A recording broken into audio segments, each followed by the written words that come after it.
اعوذ باللہ السمیع العلیم من الشیطان الرجیم بسم اللہ الرحمن الرحیم بہ نستعین وصلی اللہ علی محمد وآل بیتہ الطاہرین۔ قال اللہ تبارک وتعالی فی محکم کتاب ومتقن عظامہ یا ایہا الذین آمنوا کتب علیکم الصیام کما کتب علی الذین من قبلکم لعلکم تتقون۔ قرآن مجید کی یہ آیہ کریمہ جس کو ہم ام المومنین بلکہ معذرتاً میں یہ کہوں کہ ام المعصومین حضرت خدیجہ سلام اللہ علیہا کی شہادت کے اور وفات کے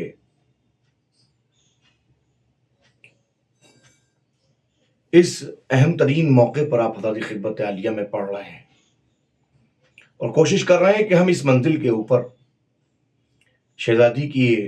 زندگی سے کچھ اہم معاملات حاصل کرنے کی کوشش کریں، لیکن چونکہ شہزادی کی وفات 10 رمضان مبارک کو واقع ہوئی ہے تو اہمیت ماہ مبارک رمضان کو مد نظر رکھتے ہوئے ہم قرآن مجید میں اللہ سبحانہ و تبارک و تعالیٰ کے ذریعے سے جو رمضان کی افادیت اور اہمیت کو پیش کیا گیا ہے اس کو آپ کے سامنے پیش کریں۔ اے صاحبان ایمان، اللہ نے تم پر روزہ اسی طرح فرض کیا ہے جیسے تم سے پہلے والی امتوں کے اوپر فرض تھا، لعلکم تفلحون، ممکن ہے کہ تم فلاح پا جاؤ، شاید کہ تم فلاح پا جاؤ۔ حالانکہ کلام کرنے والا وہ ہے کہ جہاں اس لفظ کا امکان سمجھ میں نہیں آتا وہاں جو کچھ ہے وہ یقین ہی یقین ہے۔ شاید، کاش، یہ تمام الفاظ وہاں استعمال کیے جاتے ہیں کہ جہاں علم متکلم کے لیے زمانوں میں قید ہوتا ہے۔ کچھ علم وہ ہوتا ہے اس کا تعلق ماضی سے ہوتا ہے، وہ کچھ ماضی کو جانتا ہے کچھ نہیں جانتا۔ کچھ علم کا تعلق زمانہ حال سے ہوتا ہے اور کچھ علم کا تعلق زمانہ استقبال سے ہوتا ہے، آنے والے زمانے سے، فیوچر سے تعلق ہوتا ہے۔ اب ایک انسان اگر فیوچر کے تعلق سے کچھ گفتگو کرتا ہے تو وہاں چونکہ وہ بے یقینی کی کیفیت میں ہوتا ہے لہٰذا شاید کے حوالے سے گفتگو کرتا ہے، لیکن ذات باری جس کا علم زمانوں میں قید نہیں ہے وہ جیسے حال کو جانتا ہے ویسے ہی مستقبل کو سمجھتا ہے، جیسے مستقبل کو سمجھتا ہے ویسے ہی وہ ماضی کے بارے میں علم رکھتا ہے۔ لہٰذا وہاں اس لفظ کا استعمال در حقیقت کسی جگہ پر ہمارے ذہن کو ٹھہرانے کے لیے۔ یہ مہینہ خود سازی کا مہینہ ہے، یہ مہینہ اپنے آپ کو سنوارنے کا مہینہ ہے، یہ مہینہ اپنے اہل و عیال کو اور اپنے معاشرے کو سنبھالنے کا مہینہ ہے۔ ایک انسان اگر اللہ کے حکم سے روزہ رکھ رہا ہے اور کچھ لمحات کے لیے اللہ کے بیان کردہ قوانین کو مد نظر رکھتے ہوئے ایسے افعال اور اعمال انجام دے رہا ہے کہ جو اس کے لیے مباح ہیں، جو اس کے لیے جائز ہے، مثلا کھانا، مثلا پینا، تو کھانا اور پینا دونوں جواز کا حکم رکھتے ہیں، جائز ہیں، لیکن اس مہینے کے اندر اللہ سبحانہ و تبارک و تعالیٰ کے حکم سے وہ انسان ان چیزوں کو بھی چھوڑ کر کوشش کر رہا ہے کہ اپنے آپ کو سنوارے اور اپنے ساتھ ساتھ اپنے اہل خانہ، اپنے اہل خاندان کو سنوارے۔ ظاہر ہے کہ جب ایک انسان خود سے اپنے آپ کو سنوار لے گا تو اپنے گھر کو سنوارنا آسان ہو جائے گا، اور جو اپنے گھر کو سنوار لے گا اس کے لیے اپنے خانوادے کو اور اپنے معاشرے کو سنبھالنا نہایت آسان ہو جائے گا۔ لہذا حکم ہے لعلکم تتقون، ممکن ہے کہ تم متقی ہو جاؤ، ممکن ہے کہ تم اس منزل کے اوپر اپنی زندگی کو سنوارتے ہوئے درست راہ اختیار کر بیٹھو، اس لیے کہ حضور سرور کائنات صلی اللہ علیہ وآلہ وسلم کی عملی زندگی جو 23 سال پر محیط ہے، اس میں خاص طور پہ وہ زندگی کی جس کا تعلق مکہ مکرمہ سے باہر آنے کے بعد مدینہ منورہ میں گزرا،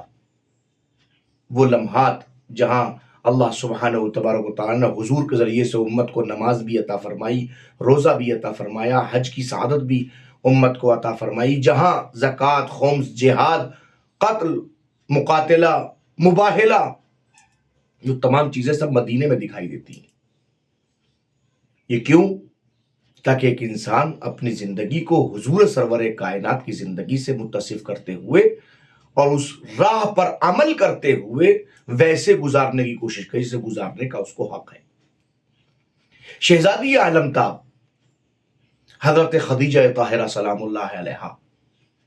آپ کی زندگی بھی عملی طور کے اوپر اسلام کو اس طرح پیش کرنے میں گزری ہے کہ جس نے حقیقتاً دنیا کے سامنے واضح کیا ہے کہ اسلام سے لینے والے اور ہیں، اسلام کو دینے والے اور ہیں۔ دیکھیے، ابتدائی حیات اسلامی کو اگر آپ مد نظر رکھیں تو کچھ افراد ایسے ہیں کہ جو اسلام کو کھلانے والے ہیں، اسلام کو پالنے والے ہیں، اسلام کو تربیت کرنے والے ہیں، اور اسلام کے اوپر سب کچھ نچھاور کرنے والے ہیں۔ ان میں دو محسنین کا نام بہت اہم لیا جاتا ہے۔ ایک محسن حضرت عمران، جن کو حضرت ابو طالب بھی کہا جاتا ہے، مولائے متقیان کے والد بزرگوار ہیں، اور دوسری شخصیت بی بی خدیجہ طاہرہ سلام اللہ علیہا کی،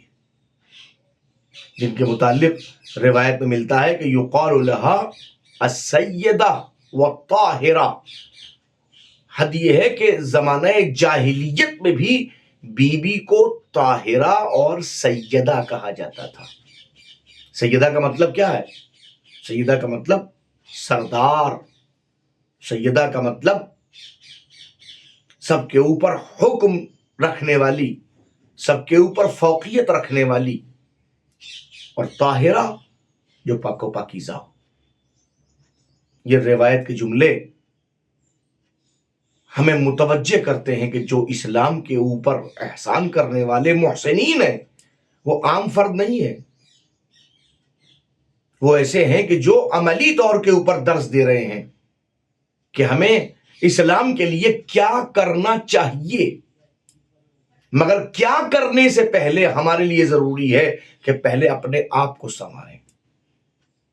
حضور سرور کائنات حضرت محمد مصطفیٰ صلی اللہ علیہ وآلہ وسلم جو ارشاد فرماتے ہیں کہ بعثت لأتمم مکارم الاخلاق، میں اس لیے مبعوث کیا گیا ہوں تاکہ تمہارے درمیان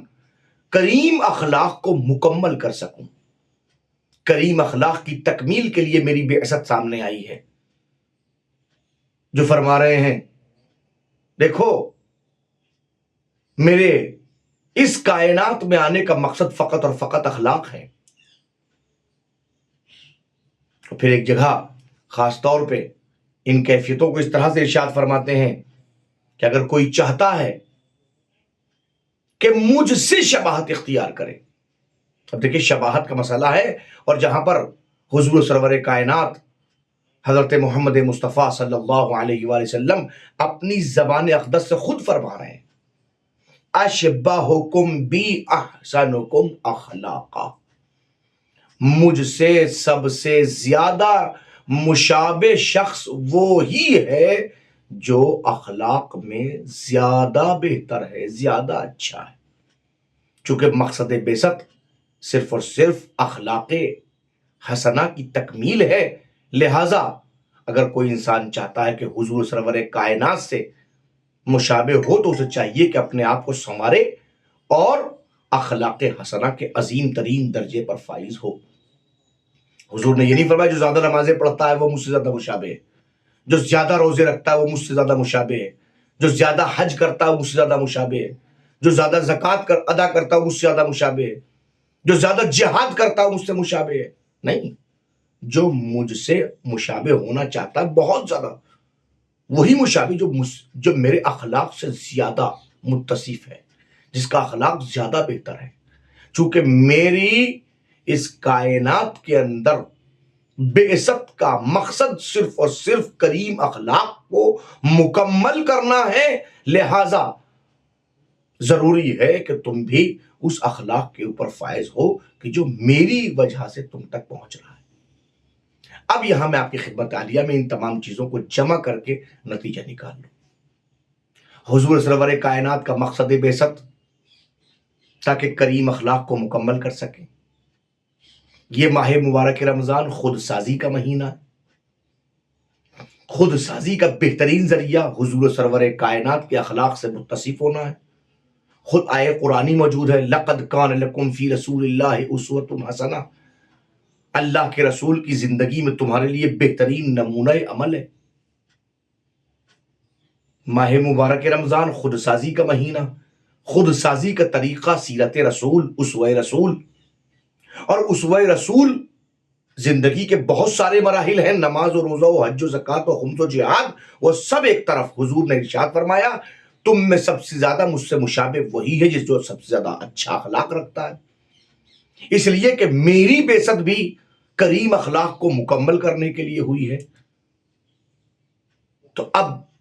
اس منزل پر حضور سرور کائنات صلی اللہ علیہ وآلہ وسلم کا بی بی خدیجہ سلام اللہ علیہا کے حوالے سے اخلاق کیا ہے۔ اب روایت ظاہر ہے کہ بہت سے ایسے لوگوں نے کہ جو شہزادی خدیجہ طاہرہ کے مقابلے میں کسی اور بی بی کو فوقیت دینے کی کوشش کرتے ہیں، ان سے ہی نقل کیا ہے۔ تو ظاہر ہے کہ تذکرہ میں برائے نام بھی نہیں کرنا چاہتا، لیکن اس اخلاق کو وضاحت کے لیے اس کا ذکر کرنا ضروری ہے، ورنہ میں اس شخصیت کا نام لینا گوارا نہیں کرتا۔ اور نہ، معاف کیجیے گا، ہمارا یہ ٹی وی چینل یا ہماری اپنی عادات و اطوار چاہتی ہے کہ اس کیفیت کو اس طرح سے پیش کیا جائے۔ وہ بی بی جس کے دل میں بی بی خدیجہ طاہرہ سے متعلق سوائے بغض و عناد و کدورت کے کچھ نہ تھا، وہ خود کہتی ہے کہ میں اکثر دیکھتی تھی کہ جب بھی حضور سرور کائنات کبھی کسی دمبے کو یا بکرے کو ذبح کرتے تھے تو اس کا گوشت مختلف جگہوں پہ پہنچاتے تھے۔ اس میں خاص طور پہ خیال رکھتے تھے کہ شہزادی خدیجہ سلام اللہ علیہا کی سہیلیوں کو آپ وہ گوشت بھجواتے تھے۔ ایک مرتبہ حضور سرور کائنات نے ایک جانور کو ذبح کیا اور اس کا گوشت حسب معمول عادت آپ نے بھجوایا، تو ان کا بغض و عناد لب پہ آ گیا اور بے ساختہ فرمایا کہ آپ کاہے کے لیے اس بوڑھی کو یاد کر رہے ہیں، حالانکہ اللہ نے آپ کو اس سے اچھی بیویاں عطا فرمائی ہیں۔ تو یہ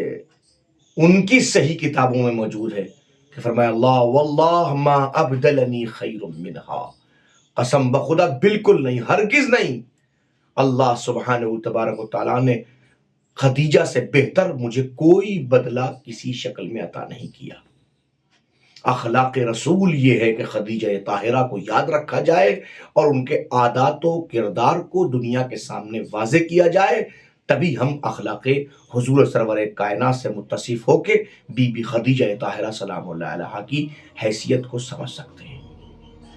وآخر دعوانا الحمدللہ رب العالمین۔